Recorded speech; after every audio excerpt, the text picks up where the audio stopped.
Som mange af jer godt ved, så arbejdede jeg oppe i Fugleparken.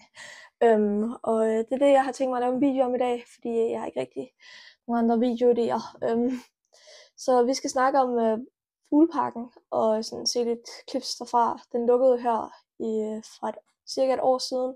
Den lukkede Fugleparken. Men jeg vil lige vise nogle klip fra, da jeg arbejdede deroppe og lavede krybdyrsfremvisning og sådan noget. Så der var mit arbejde deroppe. Så det har jeg tænkt mig at vise i dag. Så ja. Den første ting, det var egentlig, at I har jo set rigtig mange short videoer derfra. Det var også det, jeg begyndte min YouTube-kanal med. Men så tænkte jeg, så vil jeg prøve at lave nogle YouTube-videoer. Og det fik jeg så desværre ikke lavet deroppe fra. Men ja, I kan lige se nogle klip her af de short videoer, jeg fik lavet.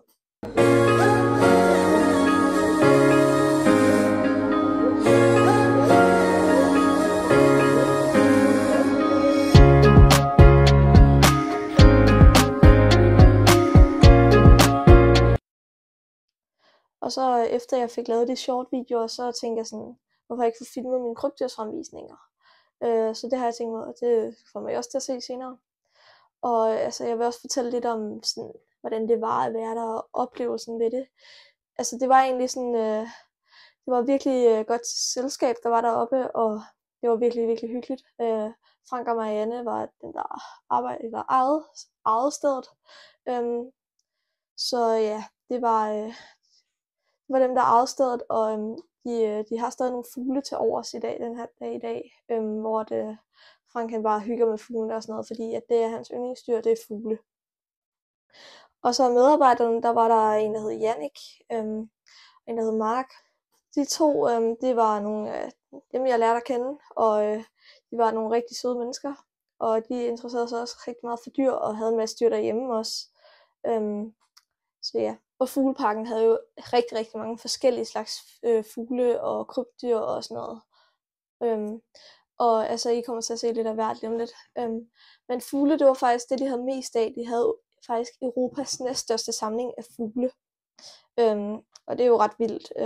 Og ja. Men det var ikke fuglene, jeg arbejdede med. Det var krybdyrene, fordi, som I har set, jeg har masser af krybdyr.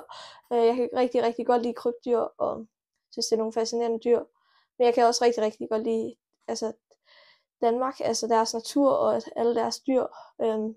Specielt insekter, dem kan jeg rigtig, rigtig godt lide. Så ja, det er helt klart min spidskompetence her. Og ja. Men det er ikke insekter, det skal handle om den her gang. Det kan måske være en anden video. Men det skal handle om Fugleparken. Altså de havde rigtig, rigtig mange forskellige fugle, og jeg lærte en hel masse omkring fugle og sådan noget, ikke? Og jeg lærte også sådan rigtig, rigtig meget om krybdyr. Som er jo mega fedt, fordi så kan jeg bruge den viden til at kunne få flere krybdyr, når jeg bliver ældre og sådan noget. Måske også snart. Så ja, og faktisk så har jeg fået 2 krybdyr op fra Fugleparken af. En af dyrene er lidt sørgeligt. Det var Alex, en skæggegame, som, den var her, ham her, Alex her. En mega flot skæggegame, og Alex han er bare en af de sejeste dyr, jeg har. Men han, altså en gang, da Frank og Marianne var ude at gå tur, så var der nogen, som der i mellemtiden bare satte ham her af med terrarie og alt muligt efterladt, så de kan jo ikke sige nej tak til ham, altså de har bare sat ham af. Så derfor puttede de ham ind, eller sådan tog ham ind i parken, og så jeg ham, da jeg kom på arbejde, og så tænkte jeg, han var en mega flot skæggame, og så tog jeg ham med hjem. Han mangler noget af sin hale, som I kan se her. Jeg ved ikke hvorfor. Vi ved ingenting om ham. Vi ved ikke, hvor gammel han er. Vi ved ikke, hvad han hed bag eller efter. Jeg har bare valgt at navngive ham Alex, fordi han ligner jo Alex, synes jeg. Men han er et super fint dyr, og han er faktisk ikke den eneste, jeg har fået fra Fugleparken. Jeg havde også fået min green-keeled bellied lizard. Jeg havde faktisk fået 2, men den ene døde af sygdom, som jeg ikke kender. Eller sådan, altså vi tror, den havde sygdom, men vi er ikke helt sikre. Alex, du kan komme her. Men så nu har jeg kun Katinka tilbage, så der er en green-keeled bellied lizard, og hun er mega fin, og altså mega fantastisk dyr med deres lange hale og sådan noget. Ja. jeg har også fået nogle dyr derfra, og det var egentlig for tak for, at jeg har hjulpet og gjort så mange mennesker glade. Fordi at da jeg lavede krybdyrsfremvisning, så alle de gik hen til Marianne og Frank og roste mig. Og det er selvfølgelig mega fedt, at folk de værdsætter, at jeg laver krybdyrsfremvisning for dem.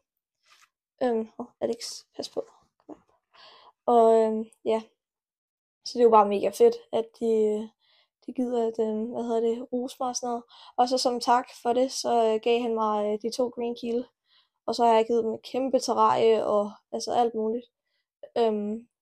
Men nu er Katinka lige under behandling for blodmyder. Jeg ved ikke, hvordan hun har fået dem. Det ved man ikke. Men ja, super fint stadig, og det er Alex også her. Og altså Alex, han havde det ikke så godt, da jeg fik ham. Han lavede ikke afføring, og han bevægede sig nærmest ikke. Så jeg blev nødt til at motionere ham hver dag, give ham andet mad, end hvad han var plejet. Eller folk plejede at give ham. Altså, jeg tror, der var nogen, der kun gav ham sådan melorm og sådan noget. Så det er jo godt, at jeg fik ham. Så kan han få lidt forskelligt hos mig. Og så nu har han fået det meget bedre. Han laver afføring, han spiser, som han skal. Han er bare en glad skæggame nu. Og ham har jeg store planer for, med hans terrarie i hvert fald. Ja. Og så grunden til, at fugleparken den skulle lukke, det var grund til det var for grund af, at fugleparken, de havde sat den selv, fordi at Marianne og Frank, det er et ældre par, så de havde ikke så mange kræfter til at føre parken videre, så derfor solgte de den. Men alle bud blev desværre afvist, fordi at de skulle låne penge af banken, men banken ville ikke lade dem låne så mange penge til at købe fugleparken. Så derfor så lukkede den bare helt. Det var her i sidste års efterårsferie, tror jeg det var. Og jeg var jo selvfølgelig med til afslutning. Og det var også der, jeg fik green keel. Og der lavede jeg min sidste krybdyrsfremvisning sammen med Frank. Så ja.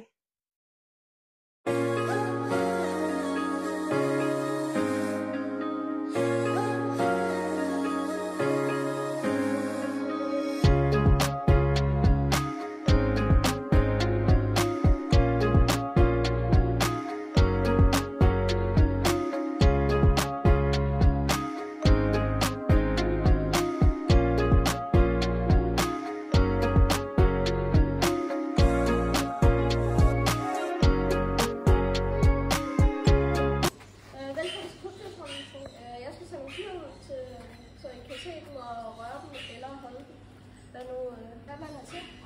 Vi kan lige starte med gamle far her. Han er en kogleskæg. Og han lever i Australien og sådan steder. Han er også steder i Australien. Og han er fuldvoksen, han her. Hvor gammel tror I han er? Hvis der er nogen, der har et iPhone. Dårligt. 25. Ja. Hvad sagde du? Det var 25. 25? Ja, okay. Han er 25 år, og han kan blive 35, så der er lige 10 år endnu, ikke? Okay. Men han er som sagt en kogleskæg, og man kan godt forstå, at han hedder det, for det ligner en kogle. Ja. Men han har jo en forsvarsmekanisme ude i naturen. Det er jo på grund af, at han ligner en kogle, så rovdyr, de tror, at han er en granghår, og så kan han måske slippe afsted med det, ikke? Men så har han også et andet forsvarsmekanisme med, at hanen ligner lidt hovedet, kan man sige. Og det er så rovdyr, de vil jo foretrække gå efter hovedet først.